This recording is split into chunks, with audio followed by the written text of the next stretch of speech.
सुनेंगे विपक्ष की आवाज। हमारे अगले मेहमान हैं गौरव गोगोई जी। सर, आपका बहुत स्वागत है। प्लीज मंच पर आइए।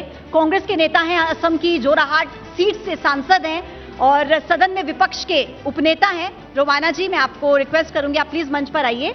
और महंगाई, बेरोजगारी को लेकर लगातार आप गौरव गोगोई की आवाज सुनते हैं, वो सवाल उठाते रहते हैं, लेकिन अब इस बजट को किस तरीके से देखते हैं, इस पर चर्चा की शुरुआत करेंगी रोमाना। शुक्रिया पूजा। नमस्कार, एबीपी न्यूज पर हाजिर हूं मैं रोमाना इसार खान। हमारे साथ यहां पर कांग्रेस सांसद गौरव गोगोई मौजूद हैं, लोकसभा में डेप्यूटी एलओपी हैं और बजट को लेकर शिखर सम्मेलन का ये मंच जिस पर भारत के बजट पर हम चर्चा कर रहे हैं। मेरा पहला सवाल आपसे गौरव ये है कि इस बार का बजट, मतलब ये मोदी 3.0 का बजट है। पिछले 10 बजट हम देख चुके हैं इस सरकार के, 11वां बजट, लेकिन इस बजट पर जितना विपक्ष हमलावर है, क्या वाकई में बजट में इतनी खामियां हैं या फिर ये विपक्ष के बढ़े हुए नंबर्स, बुलंद हौसला, इस वजह से इतना शोर?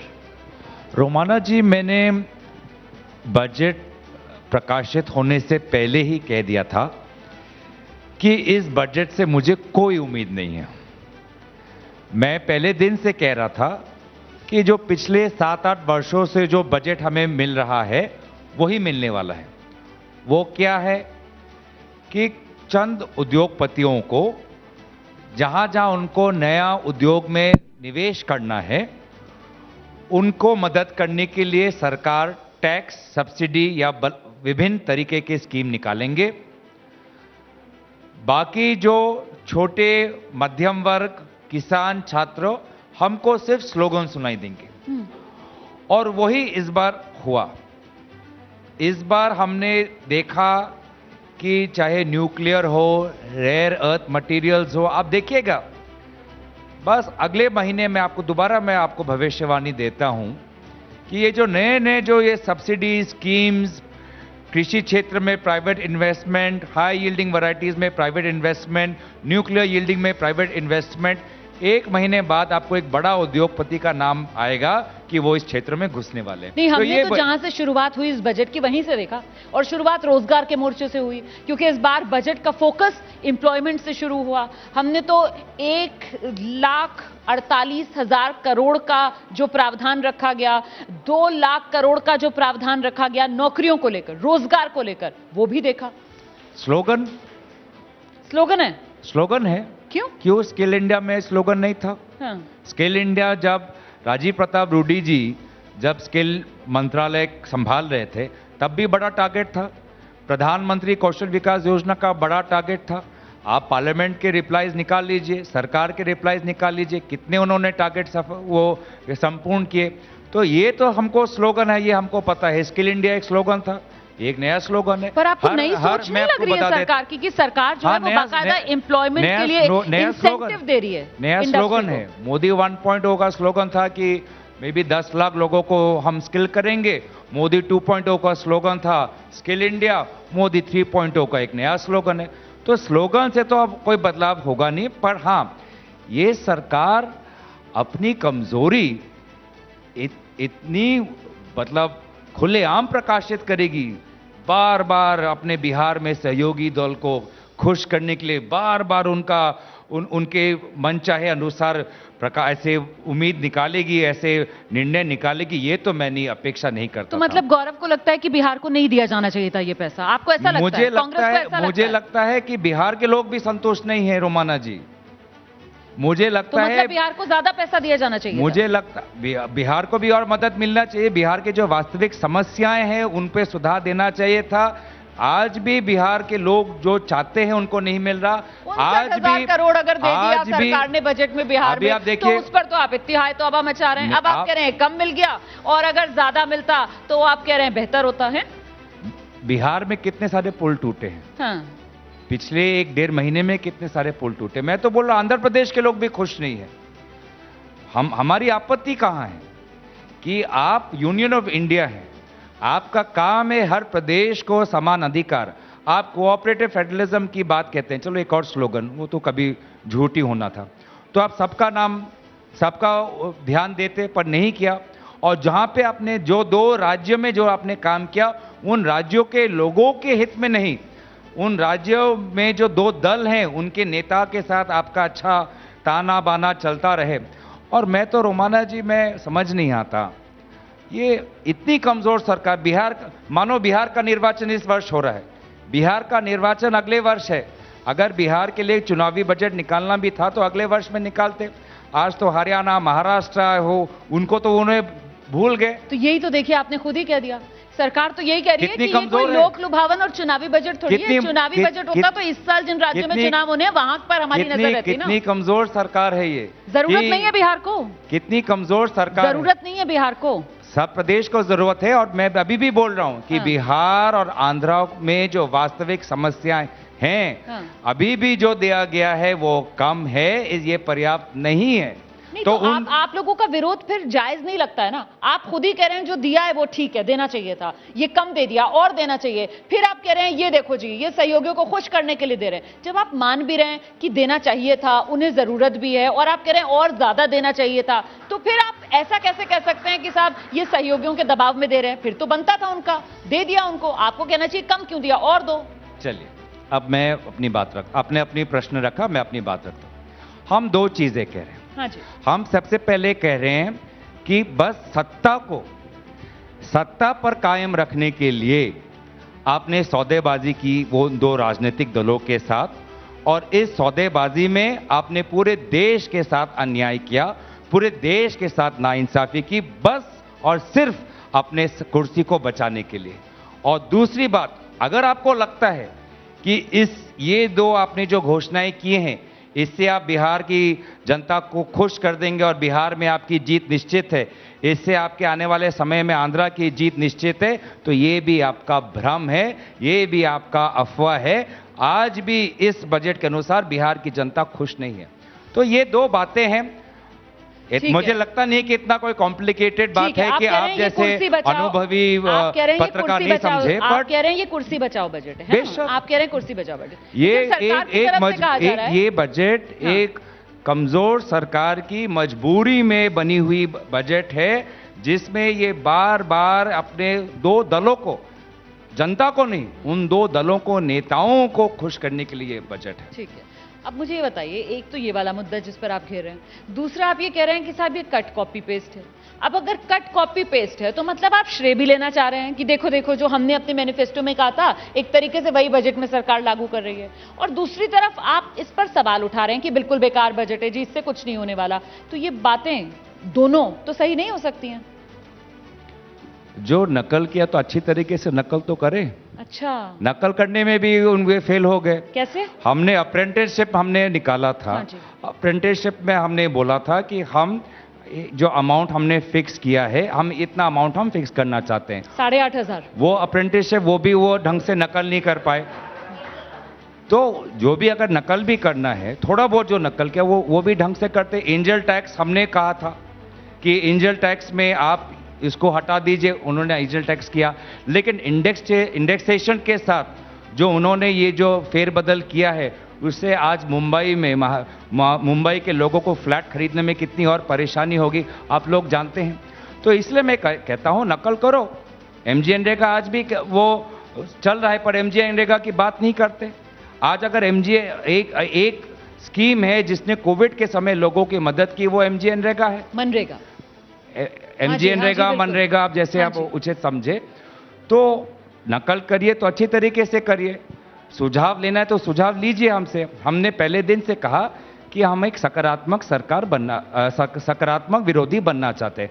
हम भी कबूल करते हैं कि हमारे पास वो संख्या नहीं है जिससे कि हम सरकार बना पाए, लेकिन हमें शत्रु की तरह ना ले। अगर हमारे पास कोई सुझाव है, अगर कोई अच्छे सुझाव है तो लीजिए। प्रधानमंत्री मोदी जी बात कहते हैं सहमति, लेकिन कथनी और करनी में फर्क है। सहमति की बात करते हैं जब हम बोलते हैं कि डिप्टी स्पीकर परंपरा के अनुसार आप विरोधी पक्ष को दीजिए, वो नहीं मानते। हम सहमति की बात कहते हैं, हम बोलते हैं कि मणिपुर की बात सुन लीजिए, वो नहीं सुनते। सहमति की बात करते हैं, हम बोलते हैं कि एक दिन का आप ये डिबेट, डेप्यूटी स्पीकर आप परंपरा मैं लास्ट राज्यों की अगर बात की जाए तो आपके राज्यों में कौन सी स्टेट के अंदर डेप्यूटी स्पीकर जो है वो विपक्ष का है? क्योंकि आप परंपरा की बात करके आप सत्ता पक्ष को केंद्र में घेरते हैं, पलटकर वो यही तर्क देते हैं। मैं तो रोज डिबेट करती हूँ, वो यही कहते हैं। आकर इसका जवाब दे दीजिए। तो बात कहते तो वो बोलिए ना कि वो अपने आप को क्या साबित करना चाहते हैं। क्या वो ये साबित करना चाहते हैं कि हम कांग्रेस से अलग है, या वो साबित करना चाहते हैं कि वो कांग्रेस 3.0 है? बोलिए ना, तो वो भी अपना वो करे। अच्छा, क्या करना चाहते हैं? तो मतलब जो कांग्रेस करती है वो गलत है, बीजेपी उसका पालन नहीं। अगर उनको बोलना है कि कांग्रेस जो करती है गलत है, तो कांग्रेस का क्यों नकल करते हैं? तो दिखा दीजिए अपने उदाहरण के रूप से। सहमति की बात करते, हमने बोला नीट पे एक दिन की चर्चा करो, आज तक चर्चा हुई नहीं। आप सुप्रीम कोर्ट ने बोल दिया कि दोबारा परीक्षा नहीं होगी, अब ये लोग समझते कि उसके हमें क्लीन चिट मिल गया। हाँ। अगर क्लीन चिट, अगर ये आपको क्लीन चिट मिला है तो एनटीए के चेयरमैन को क्यों हटाया गया? हाँ। अगर सुप्रीम कोर्ट कहती है कि इतने सारे बच्चों को अगर हम दोबारा परीक्षा कराए तो बहुत असुविधा होती है, हम मानते हैं, तो लेकिन ये भी तो है कि दोबारा अगर परीक्षा हो, परीक्षा का पेपर लीक नहीं हो सकता, ये गारंटी आज भी सरकार नहीं दे सकती। नेट का परीक्षा, सीयूटी का परीक्षा डार्क वेब में हो गया, लीक होता है। और शिक्षा मंत्री जब हम उनसे कहते हैं कि आप नैतिक जिम्मेवारी लें, तो वो कहते हैं कि मैं क्यों लूं, मुझे तो प्रधानमंत्री मोदी जी ने बनाया है। ऐसा तो नहीं कि भगवान ने बनाया है। मोदी जी को लगता होगा कि वो भगवान के रूप हैं, नहीं है, इंसान है। इंसान से भी भूल होती है, मंत्री से भी भूल होती है, और नैतिक जिम्मेवारी भी एक बात होती है। ठीक है, आप यहाँ पे बहुत फोकस कर रहे थे कि साहब इस बजट में जो सरकार है वो मजबूर सरकार है, उसका फोकस बस 2 ही स्टेट्स पर रहा, लेकिन सरकार की तरफ से तो 2 स्टेट्स नहीं, 2 दल जो 2 राज्यों के अंदर शासन कर रहे हैं। 2 स्टेट्स नहीं, 2 दल। ठीक है, लेकिन सरकार तो कहती है कि उसने तो कोई भेदभाव किया नहीं है। वो तो बताती है किस तरीके से सभी स्टेट्स के लिए कुछ ना कुछ है। और नाम लेने की जहां तक बात हुई तो वो तो सिक्किम का नाम भी और हिमाचल प्रदेश का नाम जब ले रही थी वित्त मंत्री निर्मला सीतारमण बजट भाषण में, तो बाकायदा मैंने गौर किया कि उनकी नजर विपक्षी दलों की तरफ, जो जहां पर विपक्ष के सांसद बैठे हुए थे, आपकी तरफ भी शायद उन्होंने देखा था ना। बहुत मैं तो आपको काबिले तारीफ है, आपने इतना पकड़ लिया। हाँ, वास्तविक वो मेरे तरफ देख रही थी, क्योंकि मैंने कहा था कि आप कोसी नदी की बात करें, नेपाल की बात करें तो ब्रह्मपुत्र की बात करें, आप दार्जिलिंग की बात करें, उत्तर बंगाल की बात करें, कर्नाटक की बात करें। आज दिल्ली में हल्का सा बारिश हुआ, दिल्ली में आर्टिफिशियल फ्लडिंग है, कहीं हमें स्मार्ट सिटी दिखता नहीं है। तो देखिए, सत्ता पक्ष अपनी बात रखेगी, लेकिन मुझे कहने की जरूरत नहीं है। आज आप विभिन्न जो जितने भी अखबार आए हैं, अखबार का फ्रंट पेज पढ़ लीजिए, हर अखबार का फ्रंट पेज ये कहता है कि ये मजबूरी में बनी हुई एक बजट है। अब हम तो विपक्ष में, हमारा तो इतना दबदबा नहीं है अखबारों पर, वो तो सत्ताधारी सरकार का है, लेकिन अखबार जो जिसका दबदबा हमारा उन पे नहीं है। आज सारे अखबार के फ्रंट पेज देख लीजिए, सभी ने कहा कि कमजोर बजट, राजनीतिक परिस्थितियों को समझते हुए, 2024 के निर्वाचन के नतीजे को समझते हुए ये एक बजट वैसा है। ये रीड करने का तरीका हो सकता है, क्योंकि बहुत सी हेडलाइंस मैंने पढ़ी जिसमें था कि साहब जबरदस्त पॉलिटिकल एक्यूमेन भी है और इकोनॉमिक प्रूडेंस भी है, और इसी के चलते देखिए सहयोगियों को भी साथ लिया, और इसी के चलते जो फिस्कल डेफिसिट है, जो फिस्कल डेफिसिट है उसको भी कंटेन किया हुआ है। पेज 4 पेज 5 में आपको मिला होगा। मुझे आप कौन सा अखबार का फ्रंट पेज में ये दिखाया, मुझे दिखा दीजिए। हाँ। ये सारे जो टेक्निकल जो पॉइंट्स है, ये पेज 4 पेज 5 अंदर है। क्लियर हेडलाइन आज पूरे देश भर में ये है कि मिडिल क्लास निराश। लेकिन गोगोई साहब, devil lies in the detail, तो डिटेल्स भी तो पढ़नी चाहिए ना। और एंजल टैक्स की आपने बात की, आपको नहीं लगता ये एक जबरदस्त कदम है? एंजल टैक्स जिस तरीके से, मैडम, वो हमारा ही है। हाँ, लेकिन कर तो दिया ना सरकार ने। ठीक है, नकल क्या दिया उसको मार्क्स। हाँ। अच्छे नकल के लिए मार्क्स दिया, उन्होंने हमको श्रेय दिया। हाँ। उन्होंने क्या श्रेय दिया? हम तो बोल रहे हैं, कि हम सकारात्मक विरोधी दल हैं, अच्छा नकल किया है, देश के लिए अच्छा है। और क्या उन्होंने बोला कि नहीं, हमको कांग्रेस मैनिफेस्टो में ये हमने पढ़ा, हमको भी ये आइडिया लिया, सत्ता हो विपक्ष हो, एंजल टैक्स में हटाना चाहिए? ऐसा तो उनके तरफ से आया नहीं। हम तो दे रहे हैं उनको श्रेय, क्या वो हमको दे रहे हैं? अच्छा, मुझे बताइए, नीट को लेकर जिस तरीके की गहमा गहमी रही कि सदन में चर्चा भी नहीं हो पा रही थी, अड़े हुए थे आप लोग, अब तो सुप्रीम कोर्ट की तरफ से फैसला आ गया है इस मामले में। तो चर्चा ना करें? हाँ, वही जानना चाह रही थी, अब क्या होगा आगे? आप लोगों का रुख क्या है? हाँ। बेशक चर्चा हो। मैं आज भी गारंटी से आपको कह सकता हूं कि यह सरकार एक दिन नीट और उच्च शिक्षा को लेकर चर्चा करने का साहस इस सरकार में नहीं है। क्योंकि ये जानते हैं कि शिक्षा क्षेत्र आज उसमें कितनी खामियां आ चुकी है। कुछ विपक्षी दलों की तरफ से तो जो शिक्षा मंत्री है धर्मेंद्र प्रधान, उनके इस्तीफे तक की मांग की जा रही है। करना चाहिए। आप इस्तीफा मांग रहे हैं शिक्षा मंत्री? मेरे व्यक्तिगत रूप से पूछिए, मैं तो मांगता हूं, क्योंकि वो शिक्षा मंत्री 2021 से है। हाँ। 2021 से अभी एनटीए बना, कॉमन ये एग्जाम्स निकले, ये डार्क वेब में रिलीज हुआ। सबसे पहले जब उनकी सरकार आई तो उन्होंने बोला कुछ हुआ ही नहीं।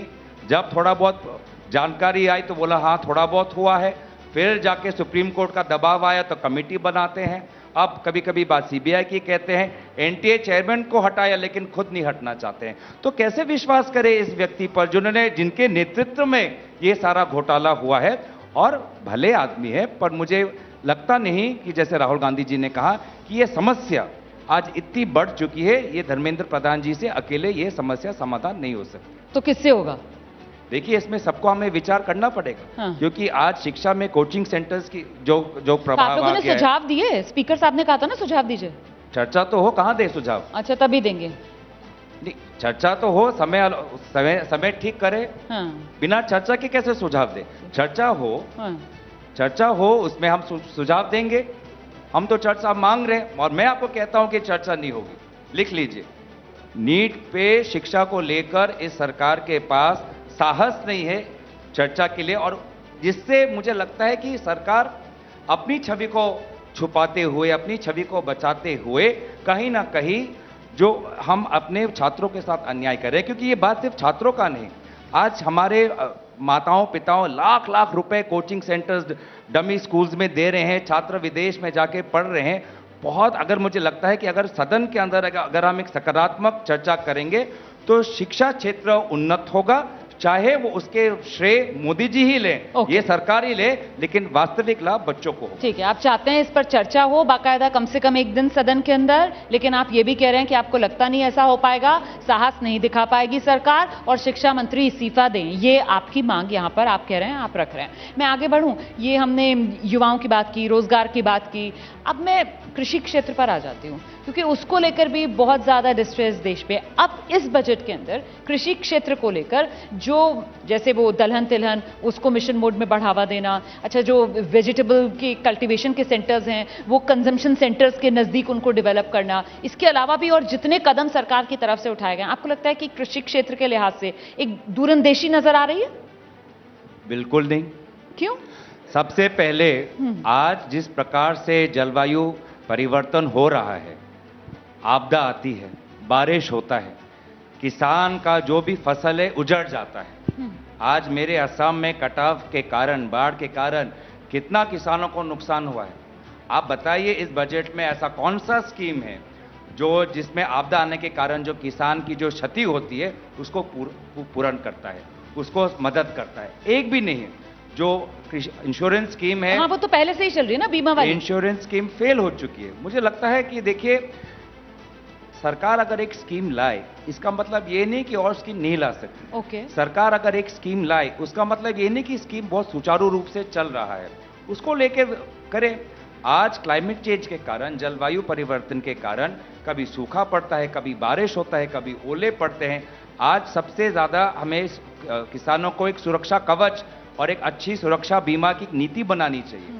दूसरी बात ये है, एक मिनट, पहली बात करी कि वो बीमा वाला तो सरकार की तरफ से देखिए कह दिया जाएगा पहले से ही एग्जिस्ट करता है ना, और कितना नुकसान हुआ है उसके मुआयने के लिए बाकायदा तकनीक, ड्रोन का इस्तेमाल भी। और अभी इस बजट में क्योंकि आपने ये बात रखी, तो सरकार की तरफ से तो कहा गया है ना कि हम ऐसे वो सीड्स जो हैं उसकी तरफ ध्यान देंगे जो मौसम के बदलाव से कम प्रभावित हो। तो ये तो फसल बचाने की भी एक नई कोशिश है जो इस बार दिख रही है। रोमाना जी, सीड्स को लेकर रिसर्च हमारी इंडियन एग्रीकल्चरल रिसर्च इंस्टीट्यूट पिछले 20 साल से कर रही है। ये सरकार, अगर सरकार ये कह रही है कि 2024 में 21वीं सदी में हम सीड्स को लेकर रिसर्च करेंगे, सीड्स को लेकर तो हम ग्रीन रेवोल्यूशन के समय से हम रिसर्च कर रहे हैं, तो ये कौन सी नई बात कर दी?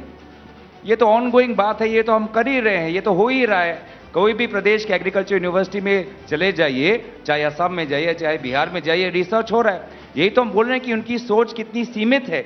अगर यही उनको बोलना था कि अभी जो पूरे प्रदेश में जो बाढ़ और कटाव, ओला से जितने किसानों का नुकसान हुआ, ये बोल रहे कि अच्छा हम रिसर्च करेंगे, ये तो हो रहा है, इसमें नया क्या वो करेंगे?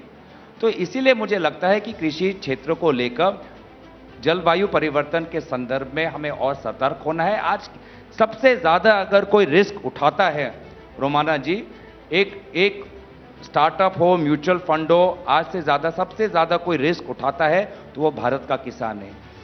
कब बारिश हो पता नहीं, कब फर्टिलाइजर आए पता नहीं, कब बीज आए पता नहीं, कब उचित मूल्य मिलेगा पता नहीं। कब मेरा यहाँ पे मुझे सरकार से कोई राहत मिलेगी, केसीसी लोन मिलेगा, अगर लोन में नहीं दे पा रहा ऋण माफ होगा। सबसे ज्यादा अगर कोई रिस्क उठाता है तो वो हमारा किसान है, और उस किसान को और मदद करने की जरूरत है। हाँ बिल्कुल, किसान को और मदद करने की जरूरत है। तो इसी फिलॉसफी पर आगे बढ़ते हुए जो कांग्रेस शासित राज्य हैं, फिर वो कोई रास्ता क्यों नहीं दिखा देते? जो किसानों की मांग है एमएसपी को कानूनी दायरे में लाया जाए, कांग्रेस ये कुछ करके दिखाए अपने राज्यों के अंदर? देखिए, स्टेट अगर हम बात कर रहे हैं सेंटर की, सेंटर अगर आप स्टेट में अगर आप कंपेयर करें तो मुझे लगता है ये कंपेयर इरेगुलर होगा। अगर आप स्टेट की बात करें तो हर स्टेट में कुछ ना कुछ हो रहा है, देन बहुत टेक्निकल बात हो जाएगी कि अगर एक स्टेट में जैसे असम हो, असम में डेयरी फार्मिंग को लेके क्या कर रही है सरकार, मैं बात कर सकता हूं। अगर राजस्थान में डेयरी फार्मिंग को लेके क्या आज लोग जब कैटल ट्रेडिंग जाते हैं, जब पशु मेला में जब अपने गायों को लेके जाते हैं तो उनको क्या समस्या होती है नहीं होती, तो हर प्रदेश के अपने अपने समस्या हैं। हम अगर एक प्रदेश के यहाँ पे हम एबीपी दिल्ली का ये कॉन्फ्रेंस होता तो हम दिल्ली की बात करते, लेकिन हम एबीपी नेशनल प्लेटफॉर्म पे हैं, और नेशनल प्लेटफॉर्म में नेशनली मुझे लगता है कि जो केंद्र सरकार के पास जो तंत्र है, जो ताकत है, वो किसी प्रदेश में नहीं है, केंद्र सरकार है। लेकिन तो प्रदेश में जहां पर जिसकी जो चल रही है वो चला रहा है ना, जिसकी जहां चल रही है। अब विदेश सचिव भी राज्य जो है वो अपने नियुक्त कर रहे हैं, मतलब उसको लेकर तो आप लोग कुछ बोलते नहीं है। एक मुख्यमंत्री है जो दूसरे देश के नागरिकों को कह रही है कि आ जाओ जी, मैंने अपने राज्य की सीमाएं आपके लिए खोल दी हैं। ये सब आपके इंडिया गठबंधन के साथी हैं सर जो कर रहे हैं? चलिए, दो चीजें आपने दोनों बड़े अच्छे मुद्दे उठाए। आज देखिए, हमारा देश बहुत बड़ा है और एमईए बहुत छोटा है। एमईए का पूरा तंत्र प्रधानमंत्री मोदी जी के डायस्पोरा इवेंट में व्यस्त हो जाती है। आज हमारा आंध्रा का बहुत से लोग आज यूएस में हैं। चंद्रबाबू नायडू, मुझे याद है कि एक टाइम पे जब वो मुख्यमंत्री थे तब वो माइक्रोसॉफ्ट से मिलने गए। आज भी तेलंगाना में हमारे रेवंत रेड्डी विभिन्न सीईओ से मिल रहा है। हमारे प्रदेश बहुत सक्षम है। हमारे देश के अंदर ऐसे ऐसे प्रदेश हैं जो यूरोप के किसी देश से और उन्नत है। पर सर, विदेश सचिव तो मैंने कभी नहीं सुना कि कोई राज्य में नियुक्त कर दिया जाए। क्यों नहीं हो सकता? नहीं हो सकता है तो कुछ भी हो सकता है। क्यों ना सोचे हम, वही मैं बोलना चाहता हूं। मतलब आप इसकी तरफदारी कर रहे हैं, आप पैरवी कर रहे हैं। मेरे अगर व्यक्तिगत राय से पूछिए तो हर प्रदेश में अगर उनके ऐसे कुछ चुने हुए देश हैं जहां पर उनको लगता है कि उस प्रदेश, उस राज्य सरकार का कोई प्रतिनिधि हो, तो केंद्र सरकार को सोचना चाहिए। इस पे एक रवैया नहीं बनना चाहिए, क्योंकि MEA is under staff. MEA में लोग नहीं है, एमईए में बहुत अच्छे लोग हैं, पर इतने लोग नहीं है कि वो हर प्रदेश के आर्थिक विकास के बारे में सोचे। एमईए में इतनी ताकत नहीं है कि असम बांग्लादेश में क्या ट्रेड होना चाहिए, बिहार नेपाल को लेके क्या ट्रेड होना चाहिए, तमिलनाडु और श्रीलंका बीच में क्या ट्रेड होना चाहिए, आंध्र और अमेरिका शिकागो के बीच में क्या ट्रेड होना चाहिए, तेलंगाना और ऑस्ट्रेलिया के साथ क्या ट्रेड होना चाहिए। एमईए के पास इतनी ताकत नहीं है। तो इसीलिए अगर राज्य सरकार के पास वो तंत्र है और कुछ राज्य में वो सक्षम है कि वो ये करें और एमईए के साथ जो संविधान के अंदर अभी तक फेडरलिज्म में जिस तरीके की व्यवस्था थी, आप लोग तो लगातार कहते हैं कि जो संविधान जैसा कहता है बिल्कुल उसी के अनुरूप चलेंगे, तो ये तो आप अलग ही लकीर खींचते हुए नजर आ रहे हैं। अब संविधान कहां है? देखिए, संविधान तो ये नहीं कहता है। संविधान तो कहता है कि विदेश का मामला जो है वो केंद्र का है। तो इसमें जब हम समिट्स, हमारे चीफ मिनिस्टर जाते नहीं है समिट्स में, वो तो चीफ मिनिस्टर जा रहे हैं, जाते हैं। तो मैं ये तो विदेश सरकार सचिव की बात कर रही हूं कि आप राज्य के अंदर विदेश सचिव तो कभी नहीं सुना ना। देखिए, ये बात तो ट्रेड को लेकर है। अभी केरला का बहुत से लोग आज उनके डायस्पोरा मिडिल ईस्ट में है। मिडिल ईस्ट में क्या हो, डायस्पोरा में आप देख नहीं रहे कुवैत में किस प्रकार से लोग आज वो उनकी हत्या हो रही है, उनकी जहां इमारतों में रहती है वो जल जाते हैं। तो क्या मेरा दायित्व नहीं बनता कि अगर मेरे लोग बाहर के किसी एक देश में हैं, वो हमारे भारतीय नागरिक उस देश में सुरक्षित है कि नहीं, मेरा दायित्व नहीं बनता? अगर केंद्र सरकार, मुझे तो सर अपने भारत सरकार पर पूरा भरोसा है ना, और भारत सरकार देश के किसी भी राज्य का नागरिक हो, वो उस नागरिक को भारत का नागरिक ही मानती है और वो उसकी रक्षा और सुरक्षा के लिए सक्षम है। मुझे लगता है दोबारा से जरा जल्दी से बजट पर आ जाएं। मैं बस इसमें लास्ट में बोल देता हूं, मुझे लगता है इसमें तू मैं करने की जरूरत नहीं है। भारत सरकार को अगर किसी राज्य सरकार से मदद मिल रही है तो मदद लेनी चाहिए। और ये जो मॉडल है, ये मॉडल कोई नया नहीं है। ये दूसरे देश में ऐसा मॉडल है कि वो अपने अपने प्रदेशों को अपने अपने इच्छा अनुसार आगे ले जा सकती है। और रोमाना जी इसको लेकर भी एमईए के अंदर हमारे जो पूर्व हमारे रिटायर्ड आईएफएस डिप्लोमेट से इस पे चर्चा कर चुकी है। ठीक। ऐसा कुछ रेवोल्यूशनरी बात नहीं किया है। इससे ज्यादा मुझे लगता है कि जब प्रधानमंत्री मोदी जी विदेश में जाके ये कहते हैं कि 2014 से आगे तो देश कुछ था ही नहीं, देश मायूस था, देश कुछ था नहीं, मुझे इससे बहुत आपत्ति है कि प्रधानमंत्री मोदी जी विदेश में जाके विदेश मीडिया के आगे 2014 से पूर्व भारत की को बदनाम कर रहे हैं, छवि धूमिल कर रहे हैं। मुझे इसमें मुझे बहुत आपत्ति है। ठीक है सर, अब दोबारा से बजट पर आते हैं। चलते चलते इस बजट में कोई एक बात जो आपको अच्छी लगी हो, या फिर इस बजट से आपको कुछ लग रहा है कि किस दिशा में देश आगे बढ़ेगा? देखिए, मुझे इस बजट में जैसे कि मैंने कहा कि उन्होंने अप्रेंटिसशिप को नकल किया, अच्छा नकल नहीं किया, शायद सुधार करे, अमेंडमेंट लाए। उन्होंने इंजल टैक्स की नकल की और इंडेक्स वो अच्छा नकल किया, लेकिन इंडेक्सेस को लेकर आज रियल एस्टेट खरीदना जो मुश्किल है उनको उसमें थोड़ा सोचना चाहिए। और वो एनर्जी को लेकर ये सरकार आज न्यूक्लियर एनर्जी की बात करती है, ग्रीन एनर्जी की बात करती है जी। यहाँ पे आगे बढ़ना चाहिए, पर ऐसा नहीं कि हर उद्योग क्षेत्र में एक ही उद्योगपति को वो मदद करे। हमारे भारत में एक बहुत आप तो दो के नाम लेते हैं, एक थोड़े दो की बात मैं करते तो हैं। बोल रहा हूं हमारे उद्योग में ठीक है सर, 20-25 अच्छे उद्योगपति हैं, सबको दीजिए। अगर मुझे लगता है कि अगर एक उद्योगपति देश के विभिन्न उद्योग क्षेत्र में वही उनका ही दबदबा रहेगा, उनका ही मोनोपोली रहेगा, उनका ही कार्टेल रहेगा, तो इससे ग्राहक को न्याय नहीं मिलेगा और देश की सुरक्षा, राष्ट्र सुरक्षा के साथ हम खिलवाड़ करेंगे। बहुत शुक्रिया धन्यवाद गौरव गोगोई जी, इतने विस्तार से अपनी बात रखने के लिए। बजट पर यह विपक्ष की प्रतिक्रिया है, सिरे से खारिज करता हुआ इस बजट को कि साहब इससे देश का फायदा नहीं होने वाला। हाँ, दो सहयोगी दलों और एक उद्योगपति कह रहे हैं वैसे गौरव गोगोई, लेकिन इनके नेता राहुल गांधी जो है वो दो ए लिखकर, मैं भी दो समझता था। अच्छा, पर अब एक को ही हो रहा है, एक का ही हो रहा है मामला। चलिए ठीक है, तो यहाँ पर अब एक उद्योगपति को लेकर निशाना साधा जा रहा है मोदी सरकार पर इस बजट पर। बहुत शुक्रिया आपका हमारे साथ बने रहने के लिए। बस छोटे से ब्रेक के लिए यहाँ पर रुक रहे हैं। एक और खास मेहमान आगे हमारे साथ इसी मंच पर होंगे, आप रहिए हमारे साथ, फौरन लौट रहे हैं। बहुत शुक्रिया गौरव जी। आप उनको साथ बैठाते और बार बार जब सरकार का कोई व्यक्ति कुछ कहता है तो आप अयोध्या उनकी तरफ इशारा कर देते हैं, उनकी तरफ इशारा कर देते हैं। वो इसलिए इशारा कर देते हैं कि बीजेपी वालों ने बहुत चढ़ाया हम लोगों को। अब उनका इलाज अवधेश जी और अयोध्या की जनता ने किया है।